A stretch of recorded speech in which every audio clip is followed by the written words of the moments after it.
Hi Celicia or Celicia. I'm sorry if I got your name wrong, but it's a beautiful name.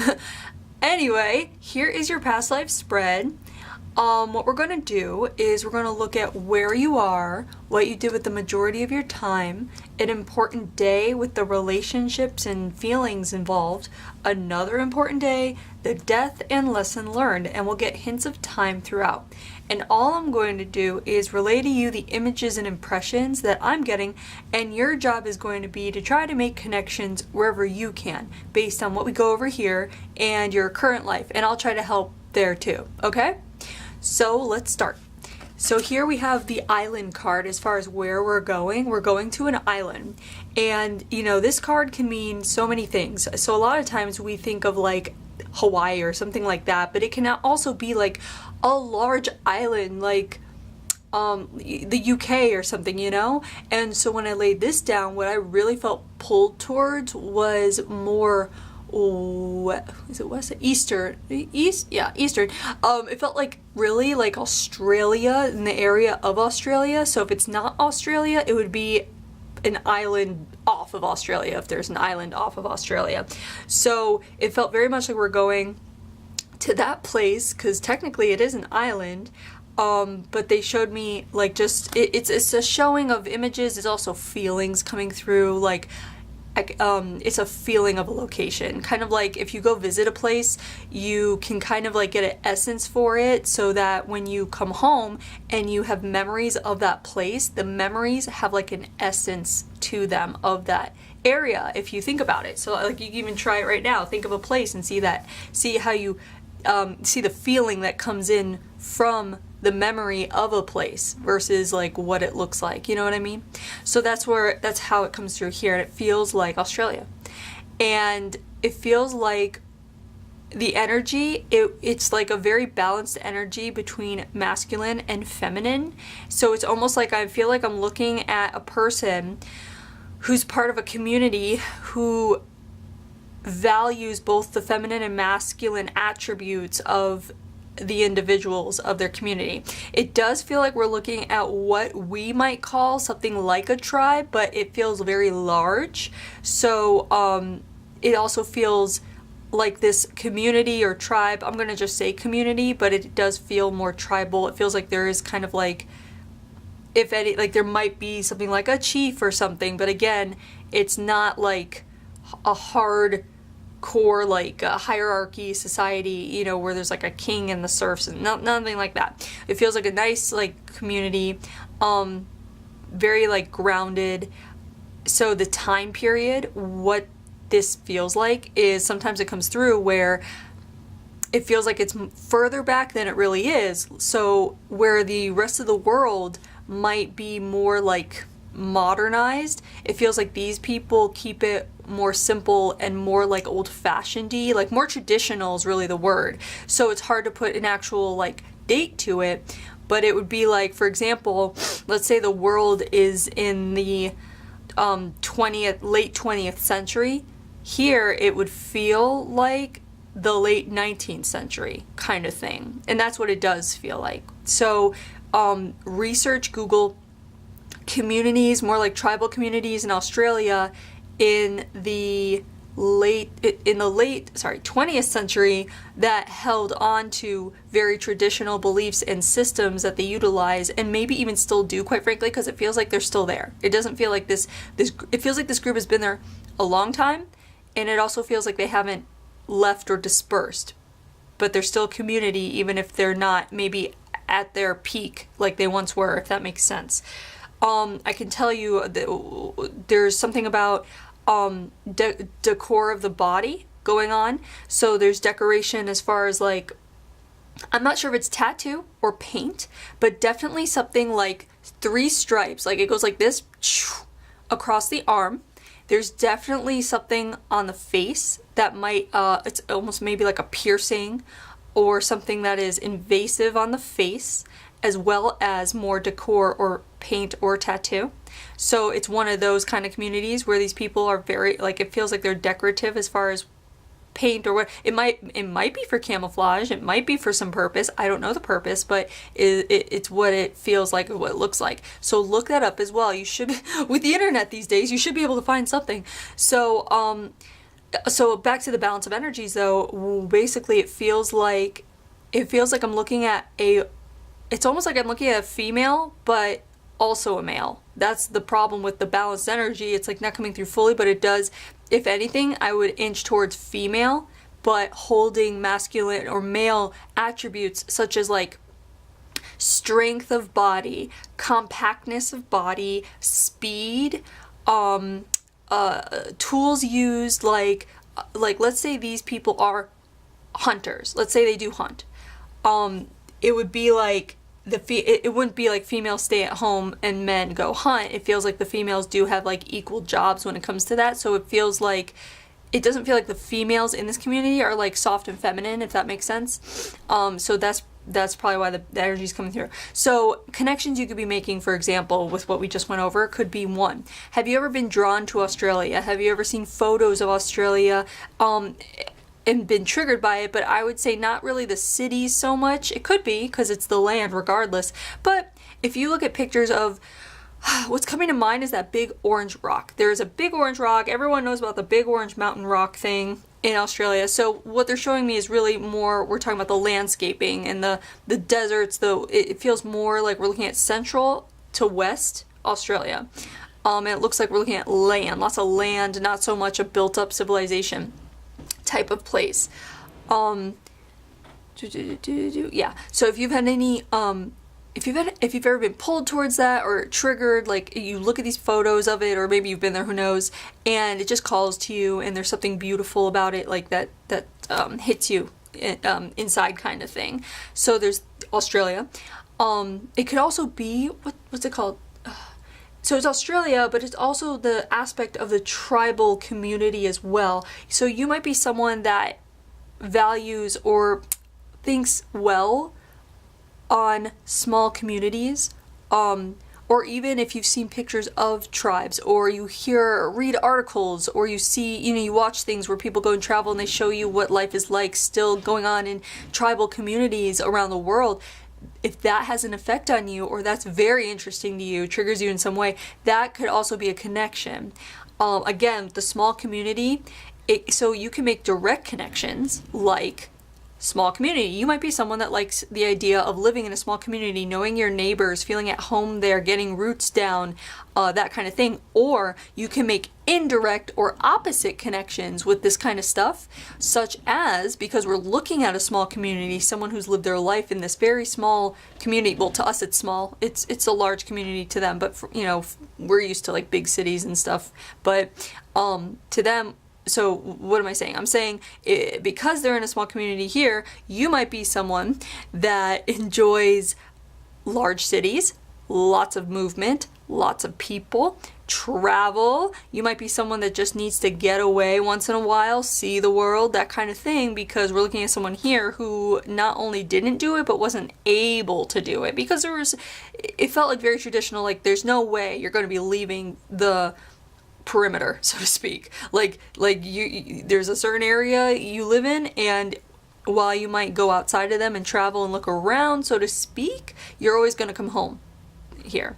So that can also be important to you too, a connection of always having a home base. No matter where you go, how far away from home you go, it might be very important to you that you always have a home base. So keep that in mind. As far as making connections, you can make direct connections or you can make opposite connections. The island itself, you might be pulled towards islands. It could be as simple as when you travel or you make a vacation kind of thing. You always are like, oh, I really want to go to, it could be Hawaii, Fiji, whatever. You might be someone that loves the island life, that kind of thing.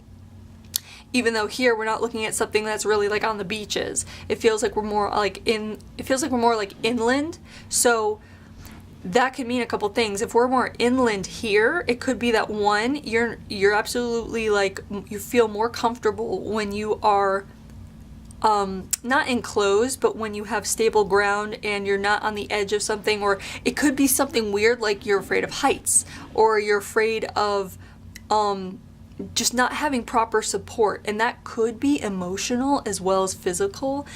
because this person, what they're showing me is this person is actually running on the land, and there's something very grounded about this person with their feet hitting the ground. Feet hitting the ground. It's like something coming through very much so, which could also mean that you are someone that likes to move forward. You don't like to stall, or what's it called?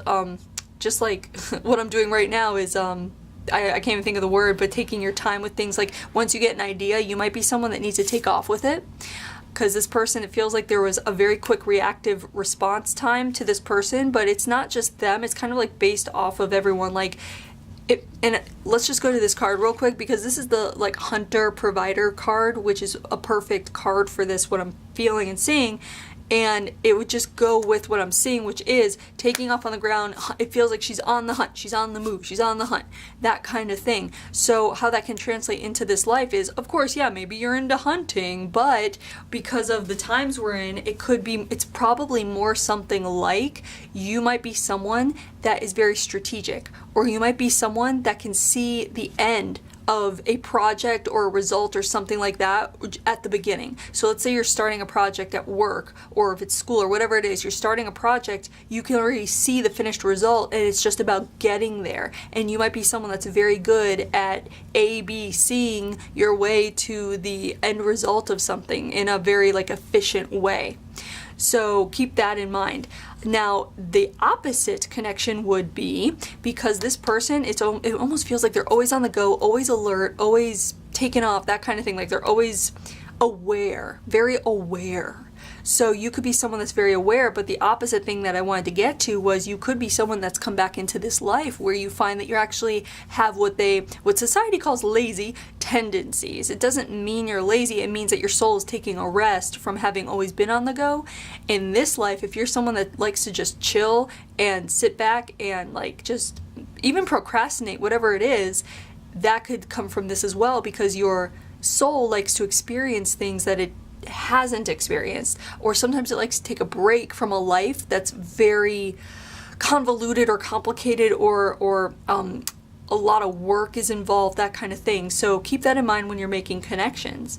There is a lot of running going on, so it could be that if you've ever done running like in school, or you still like to jog, if that's your mode of like exercise or whatever it is, that would stem from here. On the other hand, it could be that you absolutely despise running because there was so much of it here. It didn't feel like there was a lot of like, the hunt doesn't feel like it's the kind of hunt where you're waiting in a tree for like hours and then you get your kill. It feels like there's a lot of movement in order to capture whatever you're getting. So again, lots of movement in this life. So that would explain if you're someone that does have to be on the go, or have to move, or you always have to be like busy, like with your hands, or you have to be doing something, like you can't just sit and chill. Like it might be hard for you to meditate, because it might be hard for you to sit still and just relax and let go of your mind, let go of things and thoughts and stuff, because you might be someone that's always trying to like figure things out and solve things, and thoughts are in your mind of, oh, what do I have to do tomorrow? What do I have to get done today? That kind of thing. So this would be coming up just to let you know that whichever connection you're making, it's absolutely okay. So if you're someone that is like always on the move or always on the go, and maybe people even like give you a hard time for it, just ignore that, because it just is part of your soul.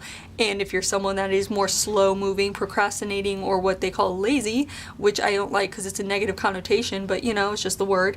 If you are more that way, it's just a message coming through to give yourself some slack and don't get frustrated with yourself, and don't worry about others' judgment, and that you've earned it. That's what it's basically saying. So ultimately what I want to say is, what it feels like is to try to find a balance between the two. If you can, try to find a balance between the two, and throughout finding the balance, make sure you don't get frustrated with yourself, or don't, be hard on yourself for whatever progress or whatever lack of progress, or what you term to be lack of progress, whatever happens. Don't be hard on yourself, and just know you're moving at the pace you're meant to move at. So if you know in your mind, okay, I'm exactly where I need to be, I'm moving at the exact progress that I'm supposed to be moving at, then you really can't get down, because you know you're exactly where you need to be when you need to be there, okay? So just know that. So, next important day, or the first important day, I guess. Here we have the birth card. And I do want to say that, sometimes it's witnessing a birth, sometimes it's helping someone give birth, sometimes it's you giving birth, and this one feels like it's you giving birth. So I feel like you are giving birth. And the feeling here is friends, and I'll explain that. This is an interesting one that has not come up before. And the feeling, I mean, so I'll explain that in a second. Here it's just rolling right along. So what I want to explain here, what's coming through is very interesting. When you give birth to this child, it feels like you're giving birth to a girl. And it feels like the feeling of it is the people who, when they give birth to their children, there's almost like a pragmatic friendship is what it feels like. The friend card, it feels like there's the relationship. Yes, there's love there, but it almost feels like a friendship because there's this thing where it feels like that your main job as far as this goes is not about nurture and love. It's about training and making sure that they have all of the tools that they need in order to survive and in order to what's it called? Not commit, but to what do you do when you give time to, God, I'm out of words today, but basically it feels like you'll be training them, you're giving them all the tools and making sure that they give some of they know how to give their time and energy to the community, like giving their part to the community, that they're part of the community, and it's not really about individuality. This does not feel like an individual kind of life. It feels very much like everyone pitches in and it's all about the group. So that said, it could be that you can make connections where, one, you might have come back into this life and you are very adamant to be an independent person. You are very all about, sorry, I'm just pointing this down a little bit. You might be very all about your independence and, figuring out who you are and who you are alone. Like if you have siblings, you might be someone that's making sure that you carve out a niche for yourself as far as who you are versus your siblings, like that you are a very independent person. On the other hand, you could be also the direct connection could be all about family, all about community and family. So this though would indicate something about you wanting to make a name for yourself, you wanting to individualize yourself, or help others carve out a name for themselves. So for example, how this might be coming up could be for as far as a job. Let's say you're like, I don't know what I want to do with my life, or I want to change careers, or I want to figure out maybe a hobby or whatever, this or that. You might do very well helping women find jobs, or women who are domestic abuse survivors, or just women. I don't know why I'm saying women, but it feels like women could just be people, but I'm saying women for a reason, so I'm going with it.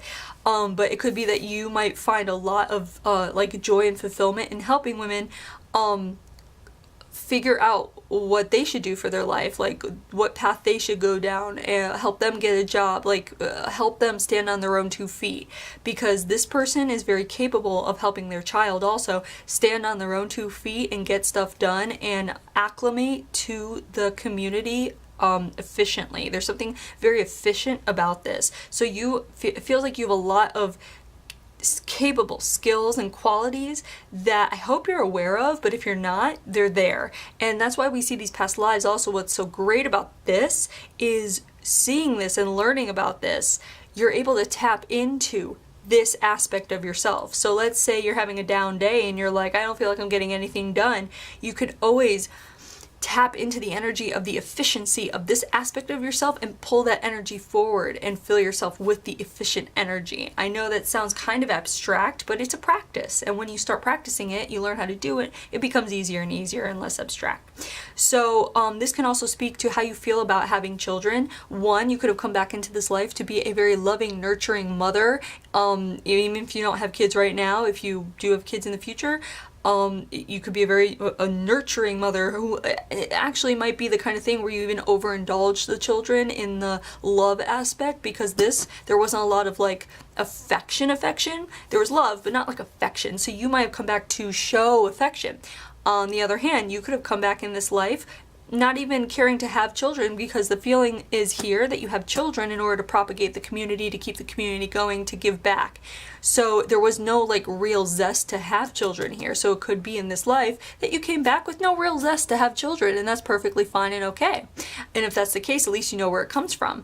Again, on the other hand though, it could be that you came back to be a nurturer and an affectionate, and not just mother. It doesn't mean you have to give birth to be a mother. You can also be someone that cares for people and nurtures people in general, okay? So keep that in mind. If you find that you do have a very maternal thing about you, or a very nurturing aspect to yourself, it would be to make up for this aspect of yourself here. This person that didn't really have that, or not that they didn't have it, it's just that they weren't raised to be that way, and it wouldn't have been pragmatic to the lifestyle here to be that way. Even though there is love for the children, it's the like ooey gooey affection that's not here. So this card, also the rolling right along card, could be that you're someone that just kind of like rolls with the punches, and you easily adapt, and you also easily bounce back from situations where, you know, you find that it's not really a great situation, or let's say like what someone might think of as a failure, you simply see, or failure or mistake, you see as a learning experience. And if that's not the case, this would be a message for you to start to see what we call failures or mistakes as simply as learning curves, or an opportunity to learn from it. Once you start seeing it from that perspective, doors will open for you, and you'll be able to just definitely like move on from a lot of gunk. So let's say there is a lot of stuff that's bothering you, whether it's memories or holding grudges, or, you know, past relationships, or whatever, past failures, even past mistakes. As soon as you can find the nugget in there, that gem of what you learned, find the lesson in all that, then that's going to help you move on. And that's what you want to do. You want to let go of all the crap from your past. The best way to do that is see it as a lesson and move on. These crappy situations we find ourselves in our past, or now, whatever, they are only there to learn from. That's it. They're opportunities. It's actually a positive thing. Even though it might feel crappy in the moment, they're all positive opportunities, because we can learn from them and grow and move on. We have that ability, and so do you. So let's go to the next important day. Here is a war card, and the war card could be like actual war, or it could be a war within the self, like an internal war. And the relationship we have is family. So we have family, and then the feeling is happy. And when I laid this out, it was a little bit tricky, because I feel like it's a weird situation, because I feel like it's something that is unexpected, or not usually felt, or not, it's like almost like something that's not supposed to happen in this lifestyle, so to speak, but it happens. And I feel like it's almost like there is a clash in the family. And when I say family, it's weird, because it's not like they don't have little nuclear families like we do. Like how we separate ourselves, like mom, dad, kids, you know, grandpa, like everyone has their own family. It feels like the community, again, the community is the family. So I feel like we're looking at something that is dividing the community, and it's hard to tell what it is, but it feels like it's something having to do with like a new generation coming up with new ideals, and a clash between the new generation and the old generation. Like kind of like, I think every generation sees that. I think every decade or whatever it is, I think we always see that. And so like, for example, the one now that we're in, you know, like it's like millennials versus the generation before them, and then now there's a new generation, and you know, we all have different ideals. So what this could be speaking to is, if you are triggered by the generational gap in your current life. I know it's kind of a weird abstract thing to talk about, but it might be something that is actually influencing you in your life, and this would be coming up to let you know that you are definitely capable of moving past it, because there's something about stepping away from the situation that, let's say, it feels more like political. So let's say there's all this stuff happening in the world that might rile you up. Certain things you read read or see in the news or whatever it is, decisions are being made politically that are unjust or unfair, and they might really rile you up, or you just don't get it, and you're just like, how can they think that? How can this be? You know what I mean? Whatever side you're on, whether it's the newer side or the older side, whatever it is. And I'm not talking about age. I'm talking about, like thought process, like whether you're part of the new generation or the old generation, whatever it is. You might be wondering, like, well, how can this, how can no one why can't we agree on stuff? And this is kind of just a message for you to also, it's being pulled is this card too, is roll with it. Because yeah, one person can make an impact, but one person, like, you can't save the world. So that's what I feel like is coming through, is like, you can't save the world, but what you can do is place your focus where you can make an impact. And when you make an impact where you place your focus on, and they're saying family, so they're saying around you, and they're not meaning family, even though this might speak to you as far as your family. Like, when I say this, it might come to mind like, oh, I feel like, this is just an example, but let's say you're a Democrat and your sister is a Republican, like that kind of thing, where there's like enough tension there to notice, you know, whenever you're together, like that kind of thing. It would be wise for you to place your focus like around you, like not so much on the big scale picture of like the news in the world and all these starving people and people who are being like shunned and this and that. Place it on around you, like your family members, and see what you can do there in your community. What can you do in your community? This is not like a thing where you're supposed to be, you know, I'm not saying make sure you change their mind to think like you, but this is about creating peace and harmony where around you, where usually there's tension, and you're able to do that. It's all about changing your perspective. So really, it's about, what do I want to say? It's kind of like what they're saying is that let's say that example, like you and your best friend, you know, like you're on opposite ends as far as politically speaking. That's a very like surface level way to connect with someone. On a deeper level, you both might be like these really big-hearted, loving, generous people, and you know that about each other, and that's where the focus should go. The focus should go on building that relationship based on like deeper aspects of your soul rather than the surface political aspects, if that makes sense. So I feel like this is coming through because there's something about an understanding coming together because you're part of the same community. So your family, your community, even though they're these two, I feel like these two tug-of-war energies between the old and new generation here in this like tribal community, overall, these people are able to see past that and love each other despite the surface differences, the differences that are coming because of this, like for example, it feels like the younger generation, it feels like there's like they're growing up and they're wanting different things, like almost like they want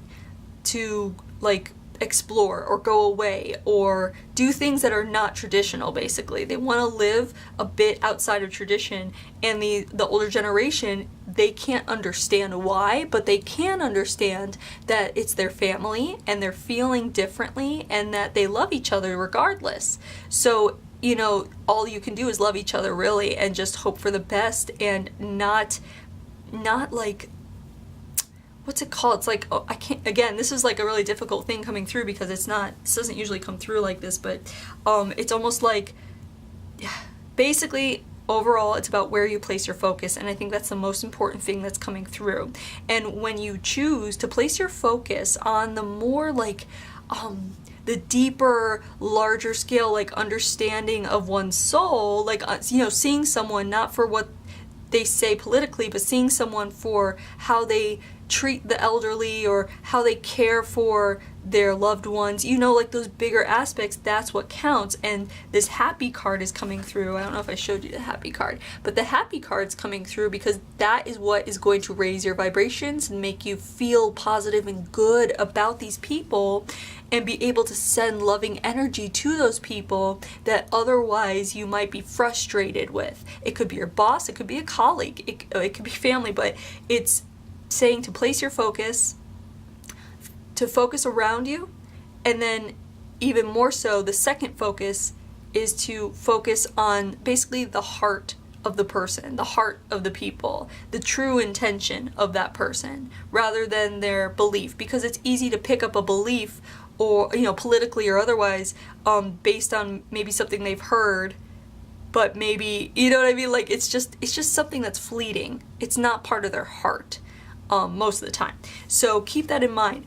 This day is all about focus and where to place the focus, and it's almost like prioritizing placing your focus where it counts and where it matters. Because once you change your perspective and shift your perspective that way, nothing else will matter, and you can learn to let go of things that don't really matter.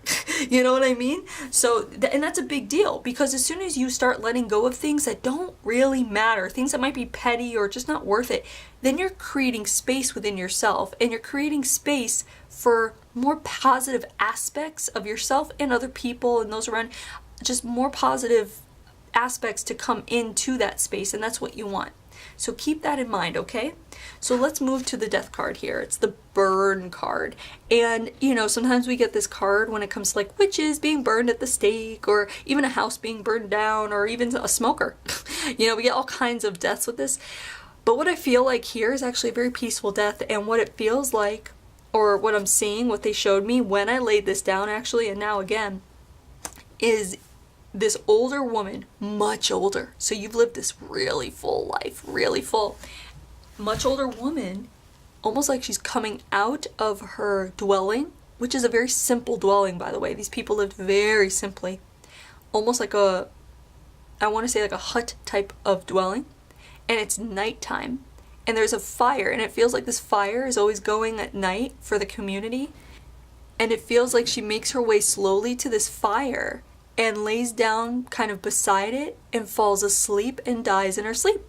And that's why I feel like we're getting the fire card, because I feel like the last thing she wanted, she was cold, and the last thing she wanted was to feel warmth. And I feel like there's more to that, like about feeling warmth, because it's not just about like heat, but also like in her heart. And so I feel like that's what drew her to the fire. The last thing she wanted was warmth. And so it could be that the connection made with this, I don't feel like there's a lot of connection except for the warmth. So that might be something that you crave in your life, is warmth, whether within yourself or from other people, or maybe warmth is the thing that you seek most when you make a new friend, or when you work with somebody, or whatever it is. That is the thing that might make you feel most comfortable with new people or other people, is if they give warmth, like emotional warmth, you know, if they feel warm and friendly, that kind of thing might be very important to you. And if not, that's fine, but that's really the only connection. And please keep making connections where you can. So if I'm saying warmth and I'm describing this and something comes to your mind, don't disregard it just because I'm saying something else. Whatever comes to your mind when I'm talking about this, that's your intuition speaking to you. That's your higher self, your intuition speaking to you. So feel free to even jot down things that have come through during this reading, or listen again, whatever you want to do, but don't disregard what comes to your mind, okay?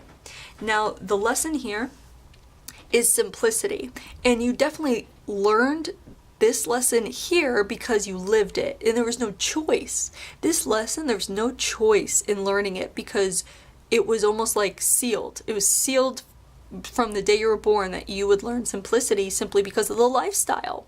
And so what I feel like this card is actually speaking to more than anything is your current life. Why I say that is because, and pardon my pauses, it's just there's stuff coming through, and it's just interesting, and it's very simple. It's very simple. There you go. Simplicity is very simple. But it is about choosing again where to place your focus, and choosing again how to shift your perspective to simplify matters, because it's so easy for us humans to make things more complex, so complex.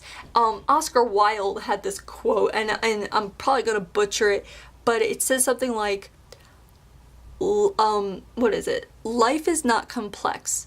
We are complex.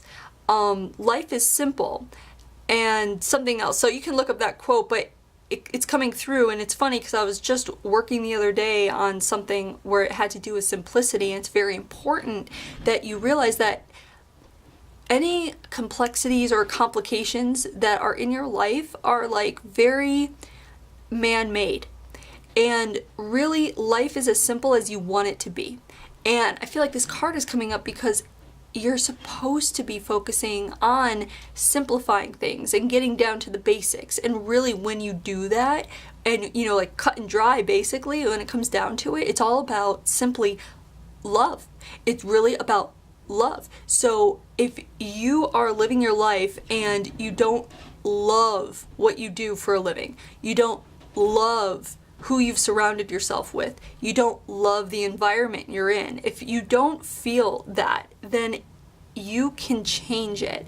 But it's also not about changing it. It's about, there's something very big about changing your focus and perspective, how you see your life, how you see the world, whether or not you allow yourself to complicate things with thoughts that, like certain thoughts that come in, or what we call the ego. The ego is a little voice in your head that's like, this isn't good enough, and this isn't right, and like, it likes to control our life, and it makes things really complicated. And it's like, when you're able to hear that voice and just know it's not you, it's the ego, it's the controlling version of being human that wants to control your life, if that makes sense. Look into this ego thing, like, go look it up and see what I mean. You have a choice to allow certain aspects of being human to affect your life and complicate things. And when you start to recognize that, then you can start making the choices to focus on your inner voice rather than the more human voice, if that makes sense. I guess what I'm saying is focusing on your soul voice, your heart language, the heart voice, the heart language, the soul language, versus the human brain language that, again, likes to overcomplicate because it compares you to others, and it makes you feel shitty when you're not, at the same level as others, like that kind of thing. You want to get away from that, and you want to focus on the voice that's loving and gentle and wants you to feel good about yourself and succeed and move forward, okay? So there's your past life. I hope you really enjoy it. I hope you're able to make some connections. And happy holidays, and thanks for letting me read you.